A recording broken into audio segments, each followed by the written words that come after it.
The day before the wedding, my fiancée posted a picture on Instagram of her and her first love lying on the bed, partially dressed. There were a few clear signs of what had happened scattered on the floor. I couldn't help but comment, "Great pic. Guess we've got the theme for tomorrow's wedding."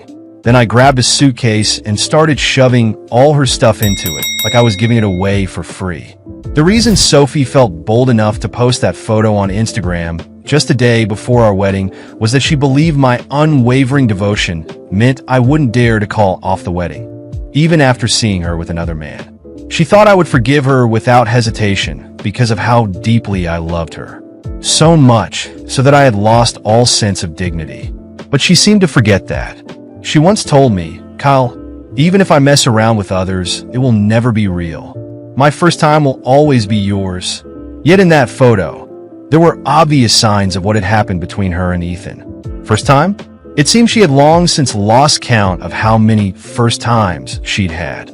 Suddenly, clarity struck me. If she and Ethan were so in love, then so be it. There was no longer any need for this wedding. At 10 o'clock, I switched my phone back on. Dozens of missed calls flooded in, along with a barrage of messages from Sophie. As soon as my phone booted up, she called. "Kyle, what's going on? It's 10 o'clock, and you're still not here for the wedding? Do you know how embarrassing this is for me? You better prepare double the gift money. My bridesmaids are going to be furious. Do you even want to marry me anymore?" I put it on speakerphone and said, "And you need to apologize to me first, and then to the bridesmaids." In the past, I would have responded gently and complied with her demands, but now I didn't care anymore. I sarcastically retorted, "Sophie, are those marks on your neck going to disappear by today? You spent last night with Ethan. How much concealer will you need to cover those up?" "Sophie, today's wedding is canceled." She laughed coldly. "Oh, so you saw my Instagram? Is this your way of getting back at me on our wedding day? You've been watching too much TV, Kyle," she said sharply. "If my parents weren't forcing me to marry you, do you think I would? The one I love is Ethan. You may have my body, but never my heart. Don't think you can use last night against me. I'm giving you one last chance. Get here by 11 or forget about this wedding." With that, she hung up. I could imagine her fuming with her bridesmaids about how to deal with me when I arrived. Just then, my phone buzzed with a new message. It was a picture of Sophie sleeping in Ethan's arms. Although she was covered by a blanket, the marks on her neck and her blissful expression made it clear what had happened. Ethan texted, "She's marrying you today." But last night was truly her wedding night. I took a screenshot of Sophie's Instagram post along with Ethan's photo and shared them both on my own Instagram with the caption, "Wedding canceled." Clearly, childhood sweethearts are more suited for each other. My phone immediately exploded with calls from friends and family asking what was going on. With our wedding scheduled for noon and already being half an hour past 10 o'clock, canceling at this point was no small matter. Sophie's parents also called me, asking anxiously on the other end of the line, "Kyle, what's going on? Why aren't you here yet? I heard from Sophie's bridesmaids that you two had a fight and want to cancel the wedding. Marriage is a big deal. You can't just mess around with it like this." I remained silent. I couldn't bring myself to say anything rude to my elders, but deep down, I no longer wanted to be entangled with Sophie. Once I had woken up to the truth, I seemed to have turned to stone. I softly said, "Professor, I'm not throwing a tantrum or fighting." "Sir, I'm not throwing a tantrum or fighting. It's just that Sophie has always loved Ethan, not me. You can see it for yourself on her Instagram. Sophie's father was my university professor, and it was through him that I met Sophie. He had always treated me very well. One reason I tolerated Sophie so much was because of him. I thought to myself, how could a child of such a good teacher turn out this way? It must just be a momentary lapse of judgment." But I realized I was wrong. You can't force someone to love you. The professor and his wife didn't like Ethan. In college, Ethan had gone to great lengths to pursue Sophie, flattering her in every way. But it was all just so he could establish himself in this city. He instigated Sophie to fight with her parents, asking them to help him get a spot to stay on campus so he could marry her and take care of her. Ethan's grades were terrible, and there was no way he could stay on campus. I, on the other hand, had gone from master's to PhD under the professor's guidance, winning national scholarships. Along the way, I had published countless articles. The school decided to give that year's stay-on-campus spot to me. Ethan and Sophie said it was because of my interference that he couldn't stay. But he had just graduated with a bachelor's degree. Could the school possibly let him stay? Yet Sophie believed this nonsensical explanation, convinced that I had snatched the spot from Ethan's hands. In the new house, I finished sorting through all of Sophie's things, packing them into several suitcases. I was just about to call the moving company when Sophie came rushing out of the elevator, still in her wedding dress. "Kyle, are you done with your tantrum? If so, come with me to the hotel. All our guests are waiting." Looking at her anxious face, I smiled. "Sophie, wasn't last night your wedding night with Ethan already?" She froze for a moment, and I sneered. "I've already informed our friends and family that the wedding is canceled. I wish you and Ethan a happy life together," Sophie exclaimed. "Kyle, have you thought about my parents? They're your professors. Do you have no conscience? Can't you see how embarrassed they'll be at their age to face this?" I took a deep breath and replied, "Oh, when you were shamelessly doing those things, did you ever think about how embarrassed your parents would be? You even posted intimate photos with Ethan online. What else is there to be embarrassed about?" She glared at me fiercely and gritted her teeth. "Fine, I'll promise to have less contact with Ethan in the future. Is that good enough for you? Don't be so unreasonable. Who doesn't have ex-boyfriends or ex-girlfriends before getting married? I was just going to say goodbye to my past love. After all, I was going to marry you today. You're making a big deal out of nothing." Looking at her disdainful face directed at me, I truly regretted the past few years. Why did I ever fall in love with such a person? I showed her the photo Ethan had sent. "I'm not so in love with you that I've let you walk all over me. I'm not going to marry you with a smile while you cheat on me. I've packed your things. You might as well take them with you. Otherwise, I'll have the cleaning staff throw them out." With that, I pushed the suitcases out and slammed the door in her face. Sophie shouted at the door, "Kyle, don't you dare regret this." I ignored her outburst and closed the bedroom door, allowing myself to finally get some sleep. The next day, when I turned my phone back on, it nearly froze from the flood of messages from concerned friends and family. I replied to a few important ones, but then I saw a message from Sophie's father, my professor, urging me to come over as soon as I could.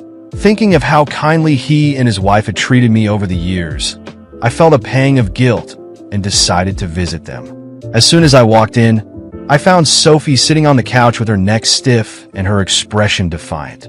"Kyle, didn't you say you weren't getting married? What's the point of convincing my parents to pressure me now? Can't you have any shame?" Professor Smith stood up and said, "Enough, Sophie. Is this how I've raised you? You're disappointing me greatly." Sophie shot back, "I'm my own person with my own thoughts. I'm not a puppet that you can control. Just because you want me to like someone doesn't mean I will. I've only ever loved Ethan," she continued. "Kyle is the one who doesn't want to marry me now, not me." Calling off the wedding. Why blame me? Isn't Kyle the good son-in-law you wanted? Tears filled her mother's eyes as she said, "Sophie, look at what you've done. How can you expect Kyle to handle this? How could you and Ethan do such things?" Sophie gritted her teeth and glared at me. "Even if I agree to marry you, my heart doesn't belong to you. My body and soul have always been Ethan's." Feeling hopeless, I stepped in front of the professor and his wife, looking directly at Sophie. I asked, "When I pursued you, did I ever force you to do anything against your will? Did I pressure you when I proposed? This relationship has always been based on your consent. Why now claim that it's me or your parents who are pressuring you? I thought I was a good boyfriend all these years, but I never expected you would view our relationship this way." The professor's hands trembled with anger. "You keep saying you love Ethan. Do you even know what kind of person he is? What he has done? You're clearly under some kind of spell." Sophie looked defiant as she faced her parents. "You did those things to Ethan without him blaming you. He just told me not to be angry with you. And yet here you're criticizing him. You're the ones with no conscience." Her mother slammed her hand on the table. "What have we done?" Sophie scoffed. "Do we really need to go over this?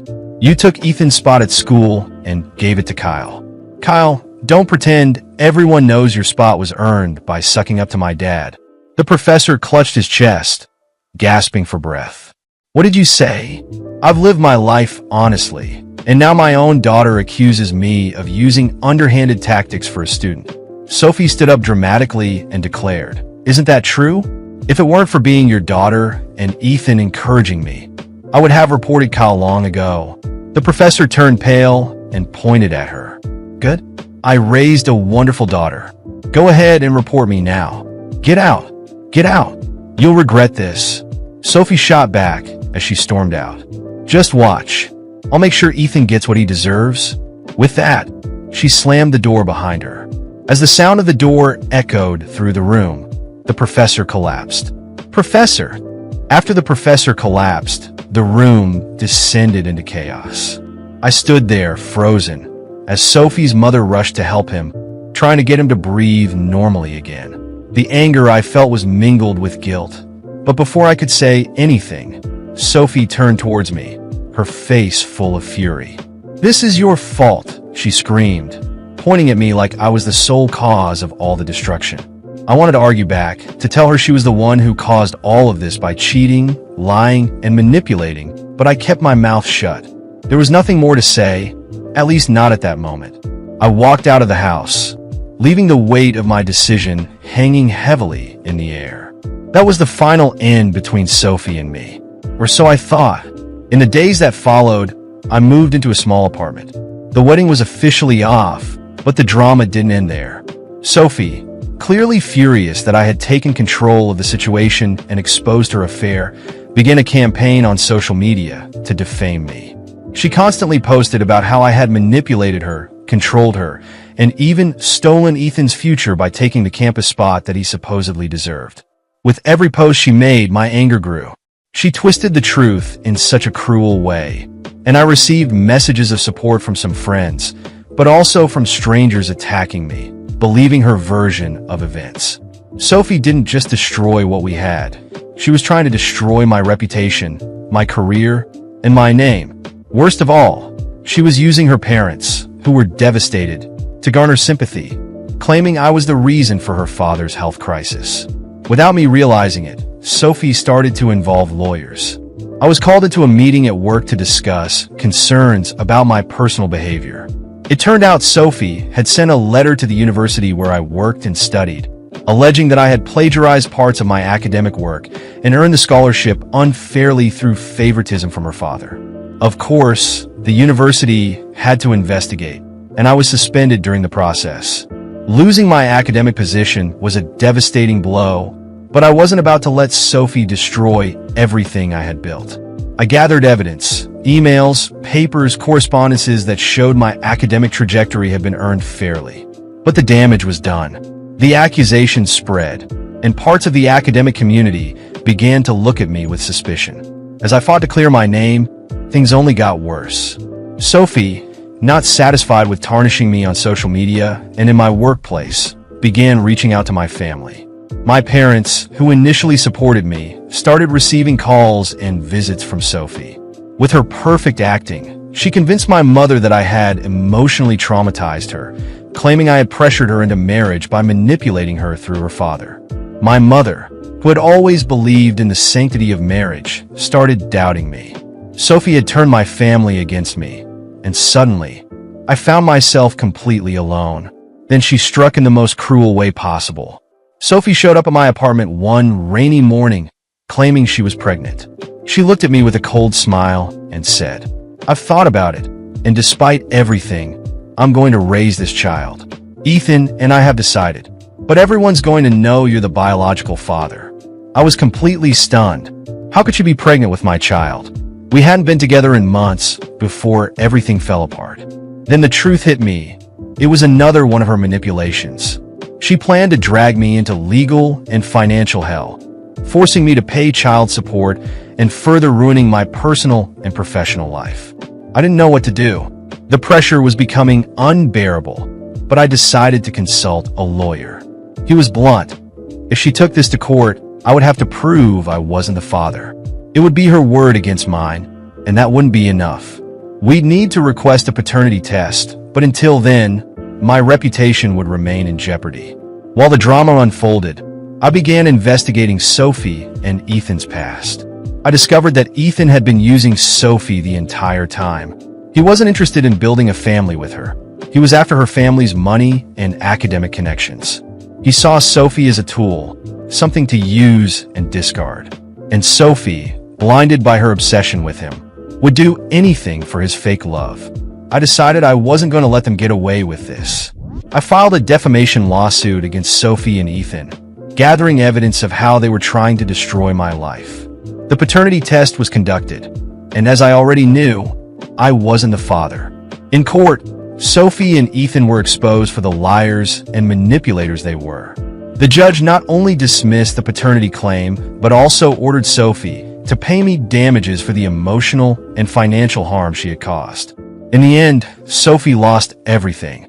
Her reputation was in ruins. Her parents sided with me after realizing how she had behaved, and Ethan, who had tried to use her, disappeared once the money ran out. She ended up alone, while I slowly rebuilt my life, but not without scars.